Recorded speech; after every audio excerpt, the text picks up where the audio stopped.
Sulung memanggil anggota perindukan mengelilingi standar bendera. Siaga! Siap!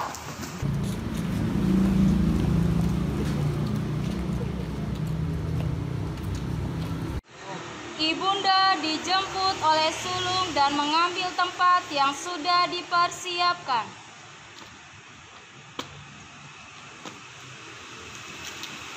Lapor, Ibunda diminta untuk menjadi pembina upacara.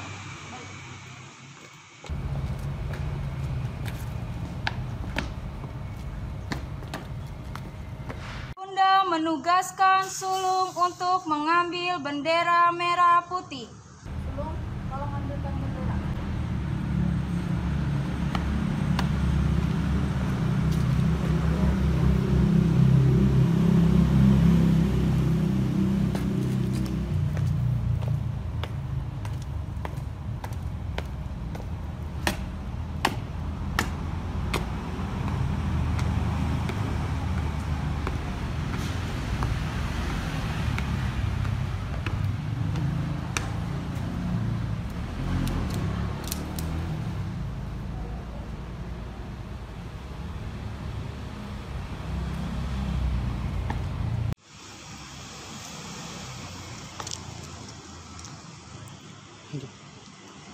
Ibunda mengucapkan Pancasila yang diikuti oleh seluruh peserta upacara. Pancasila. Pancasila. Satu, ketuhanan yang Maha Esa. Satu, ketuhanan yang Maha Esa. Dua, kemanusiaan yang adil dan beradab. Dua, kemanusiaan yang adil dan beradab. Tiga, persatuan Indonesia. Tiga, persatuan Indonesia. Empat, kerakyatan yang dipimpin oleh hikmat kebijaksanaan dalam pemusyawaratan perwakilan. Empat, kerakyatan yang dipimpin oleh hikmat kebijaksanaan dalam pemusyawaratan perwakilan. Lima, keadilan sosial bagi seluruh rakyat Indonesia. Lima, keadilan sosial bagi seluruh rakyat Indonesia. Ibunda menugaskan sulung membacakan Dwi Dharma Pramuka diikuti oleh seluruh peserta upacara. Sulung, tolong bacakan Dwi Dharma Pramuka. Dwi Dharma. Dwi Dharma. Siaga itu. Siaga itu. Berbakti pada ayah dan bundanya. Berbakti pada ayah dan bundanya. Siaga itu. Siaga itu. Berani dan tidak putus asa. Berani dan tidak putus asa. Ibunda menugaskan sulung untuk kembali ke barisan. Sulung, kembali ke barisan.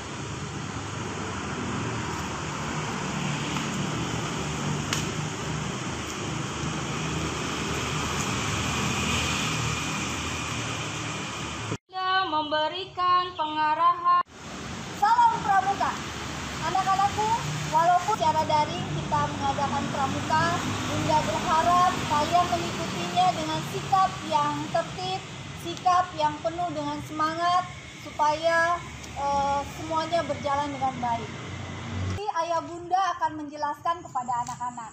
Bunda berharap bahwa kalian mengikuti dengan baik. Terima kasih.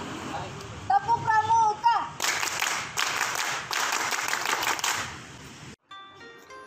Salam Pramuka. Bagaimana kabarnya anak-anak?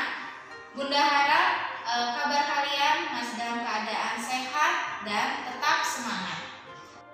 Hari ini kita akan sama-sama belajar apa itu origami, sejarah origami, siapa penciptanya, dan juga kita akan sama-sama mempraktekannya bagaimana cara membentuk origami.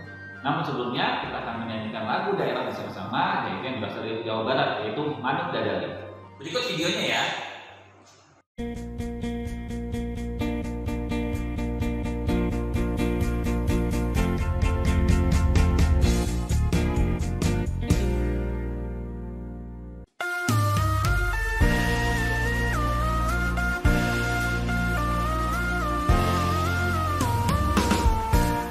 Masatnya peluhur jauh di awang-awang, mebar kencang-kencang bangun tayak karing.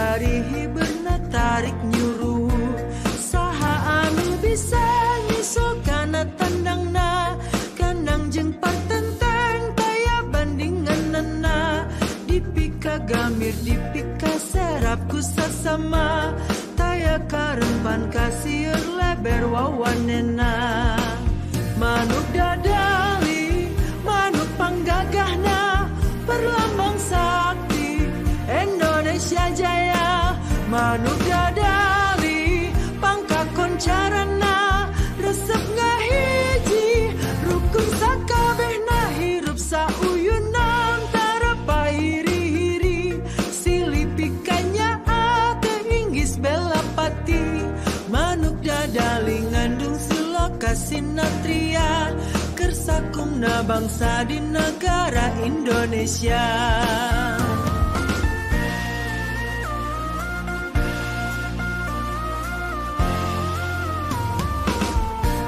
Masat ngapung luhur jauh di awang-awang meber kencang-cangna bangun taya karingrang suku naranggaus receng pamatuk nang ngeluh ngapak mega barihi beuna tarik nyuruh saha anu bisa nyisul kana tandangna kandang jeung partenteng taya bandinganna dipika gamir dipika serap ku sasama taya karempan kasieur leber wawanena manuk dadali manuk panggagahna perlambang sakti Indonesia Jaya manuk dadali pangkakon carana resep ngahiji rukun sakabehna hirup sauyunan tarapa hiri-hiri silipikanya ate inggis belapati manuk dadali ngandung siloka sinatria kersakumna bangsa di negara Indonesia.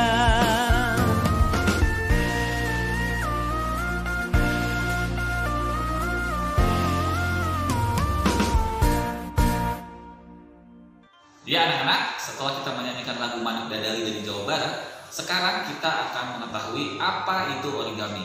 Berikut video penjelasannya. Tolong diperhatikan ya. Pengertian origami. Origami adalah sebuah seni lipat yang berasal dari Jepang. Sekalipun masih banyak pendapat mengenai asal-usul origami, namun hanya di Jepang saja yang memiliki referensi paling kuat mengenai seni origami. Origami berasal dari bahasa Jepang, dari kata ori yang berarti lipat dan kami yang berarti kertas, sehingga memiliki makna seni melipat kertas. Sejarah origami. Sejarah origami dimulai sejak manusia mulai mengenal dan memproduksi kertas. Kertas pertama kali diproduksi di Cina atau Tiongkok kurang lebih sekitar abad pertama, tepatnya 105 Masehi yang ditemukan oleh Cai Lun. Pada zaman itu, teknik pembuatan kertas merupakan rahasia negara Kekaisaran Tiongkok yang tidak boleh dibocorkan ke luar negeri. Penyebaran kertas ke Timur Tengah yang dibawa orang Arab yang menjadi bekas tawanan perang di Tiongkok baru terjadi 140 tahun sesudah dikenalnya teknik pembuatan kertas di Jepang. Kertas sudah diproduksi oleh orang Jepang yang disebut sebagai washi atau wagami. Washi atau wagami adalah kertas yang dibuat dengan metode tradisional di Jepang. Jepang mengenal cara pembuatan kertas berkat hubungan perdagangan dengan semenanjung Korea yang sudah terjalin sejak zaman kuno. Menurut buku sejarah Jepang Nihon Shoki, Biksu Dokyo datang ke Jepang dari kerajaan Goguryeo pada tahun 610 atau tahun ke-18 era Suiko. Dokyo merupakan ahli dalam berbagai bidang, termasuk cara pembuatan kertas dan tinta. Di Jepang, Dokyo membuat penggilingan kertas dari gilingan batu dengan tenaga penggerak kincir angin. Bahan baku kertas pada saat itu berupa bubur kertas dari serat rami yang dihaluskan dengan gilingan batu. Sebelum dikenal cara pembuatannya, kertas sudah digunakan di Jepang sebagai bahan pembuatan buku. Menurut kitab suci agama Shinto, Kojiki, pertama kali buku dibawa masuk ke Jepang oleh sastrawan bernama Wani Kishi dari kerajaan Baekje pada tahun 285. atau tahun ke-16 era Kaisar Ojin. Pada saat ini, washi digunakan dalam berbagai jenis benda kerajinan dan seni seperti origami, shodo, dan ukiyo-e. Washi juga digunakan sebagai hiasan dalam agama Shinto, seperti bahan pembuatan patung Buddha, bahan mebel, alas sashimi dalam kemasan, dan sebagainya. Dari penemuan kertas washi, maka seni melipat origami pun mulai berkembang dan menjadi sangat populer di kalangan orang Jepang secara turun-temurun hingga saat ini. Di dalam tradisi agama Shinto, kertas yang berbentuk segi empat dipotong dan dilipat menjadi sebuah lambang simbolik bagi para dewa yang kemudian digantung di kotai Jingu Ise atau kuil agung imperial sebagai persembahan. Dalam beberapa era kekaisaran Jepang, seni origami pun berkembang mengikuti perkembangan zaman pada masa itu. Pada zaman Heian atau 741 sampai 1185 Masehi, khususnya di kalangan kaum biksu Shinto, origami digunakan sebagai penutup botol sake atau arak pada saat upacara penyembahan dewa. Pada saat itu, origami lebih dikenal dengan istilah orikata atau origata, orimino, dan orisui. Pada zaman ini diperbolehkan memotong kertas menggunakan pisau. Pada zaman Kamakura atau 1991 sampai 1333 Masehi, mengenal origami dalam bentuk noshi.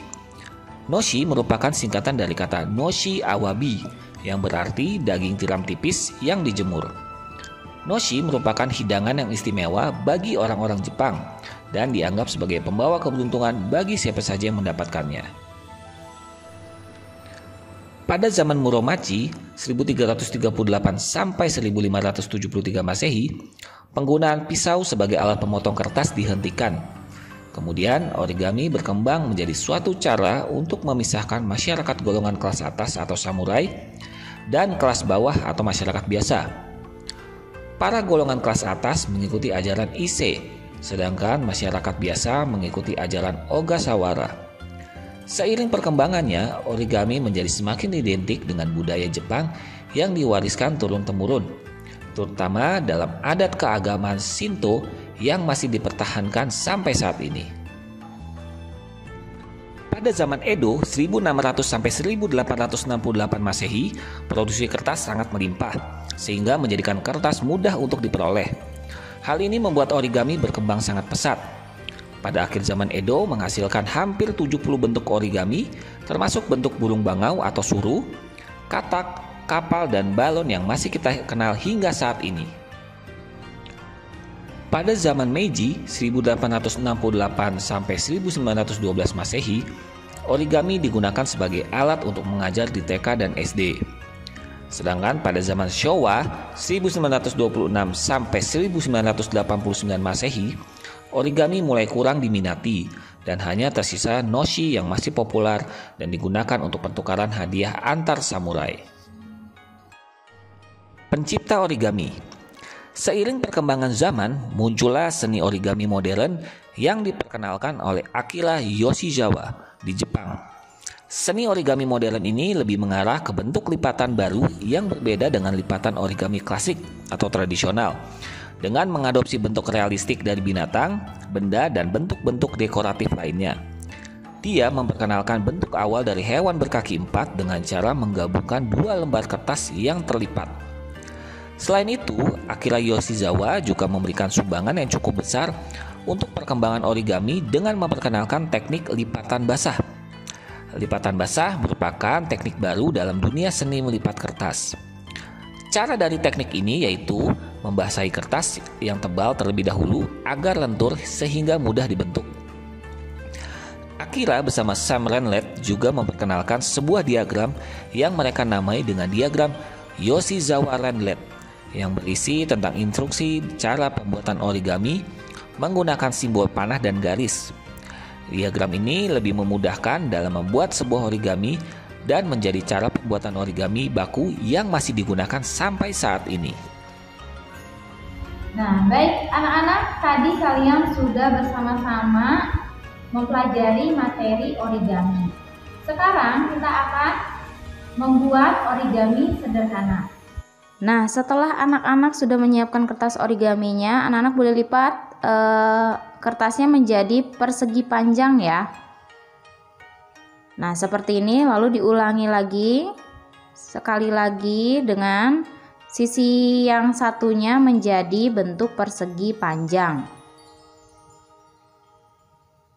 Nah, sehingga membentuk seperti ini. Sesudah ini, anak-anak boleh lipat dari sudut bawah ke atas menjadi bentuk segitiga. Ya, anak-anak boleh ulangi sekali lagi pada sudut yang satunya. Setelah anak-anak buka kertasnya, nah anak-anak boleh lipat lagi sekali lagi ya.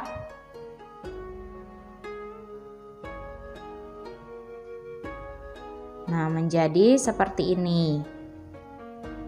Oke, langkah selanjutnya anak-anak boleh lipat sisi kanan dan kiri membentuk lipatan segitiga. Ya, seperti ini ya. Contohnya boleh dilipat ke dalam menjadi segitiga.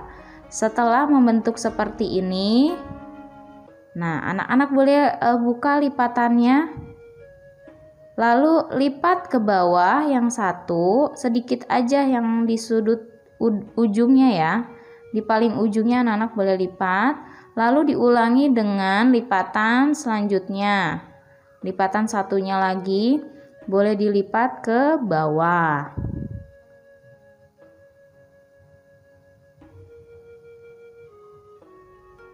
Nah, setelah seperti ini, boleh dibuka lipatannya sehingga membentuk seperti ini ya, anak-anak. Nah, langkah selanjutnya pada sudut yang bawah pada segitiga ini, anak-anak boleh lipat sedikit dari bagian bawah.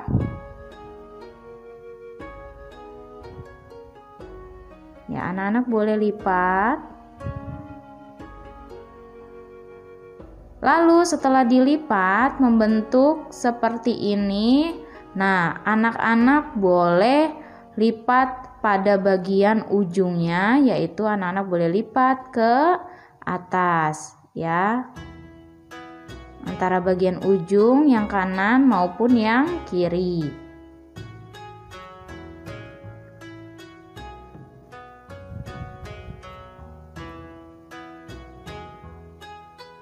Nah, sudah. Setelah anak-anak melipat ujung kanan dan kirinya, anak-anak boleh lipat pada bagian ujung yang satunya lagi. Anak-anak boleh lipat lagi sedikit aja.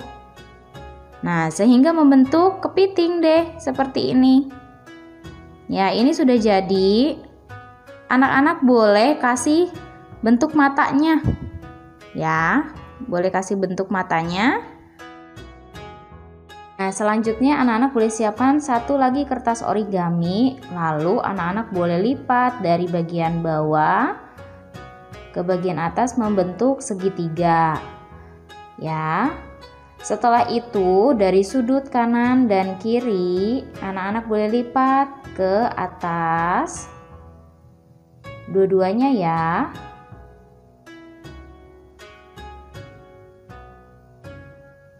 Dilipat ke atas sehingga membentuk lipatan seperti ini.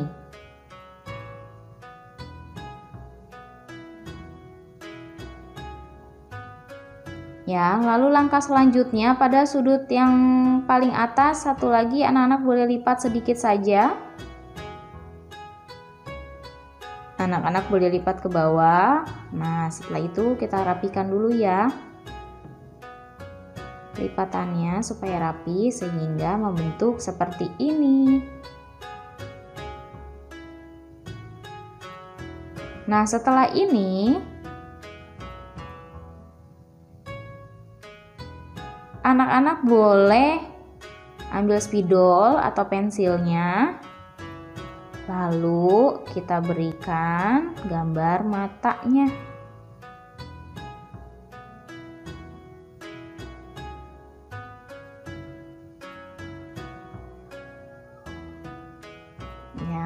kita kasih ada kumisnya. Kira-kira jadi apa ya? Nah, kita kasih sedikit gambar mulutnya. Nah, jadilah gambar seperti ini. Oke, selamat mencoba anak-anak. Baik anak-anak, kita sudah mempelajari tentang apa itu origami dan bagaimana cara membuatnya. Setelah kalian membuat origaminya, jangan lupa difotokan lalu dikirimkan ke assignment kelas kalian masing-masing, karena itu akan menjadi penilaian praktek pramuka kalian. Sekian kegiatan pramuka kita hari ini, dan kita akan berjumpa lagi di kegiatan pramuka selanjutnya. Salam pramuka!